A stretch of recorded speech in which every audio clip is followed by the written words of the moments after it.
All right, guys, let's talk about AC, particular the new systems. I know you're used to the R134A. That's now been replaced with R1234YF, okay? So it's a different refrigerant, it's more expensive, and they seem to have a lot of issues currently, to me, that I've seen with condensers and evaporator cores and lines. So we see a lot of failures, a lot of common pattern failures, in my opinion, like this 15 Jeep Cherokee here. We see this all the time, very, very common. This uses a YF refrigerant. Like I said, it's a 1234YF, and this is what they call an AC condenser right here, okay? And I'm making a mess, but I'll clean it. As you can see here, you see this, can you make up this green dye here? See how wet it is? You can kind of see it's over here too. So what happened is this condenser here, it's cracking right here on the seams, and the refrigerant is coming out of here, and there's dye in the oil, and the dye and oil stain it. It helps the technician locate the leak. A lot of manufacturers do this from factory to assist to locate leaks. So this one is leaking. Like I said, super, super common. Man, I made a mess here. Super, super common. So the problem I'm bringing this up is usually the condensers, I know the evaporator cores are more than your standard R134A.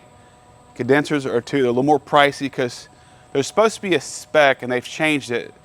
The spec is, it's a J spec to make these more robust.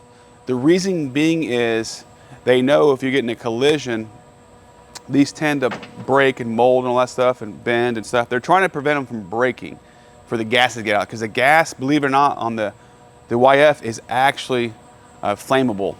So there's always a potential of a spark hitting that gas and starting a fire.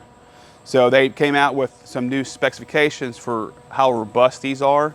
Same thing with the evaporator cores, which are usually inside the vehicle. So the problem is we see a lot of these things fail. They're always failing. Just the quality of what you come to expect these days are lower than what we've seen in previous. But there's just labor involved, and the refrigerants about double the price or more than the 134A. So price quickly adds up. A lot of customers are shocked, like, it costs that much? I'm like, yeah, parts are expensive. The machine to do the work is expensive. The refrigerant's expensive. And of course, labor is expensive now. So, so if you're a customer out there trying to figure out what kind of system this is, well, it's a new refrigerant. It's not as efficient. They do it for EPA, okay?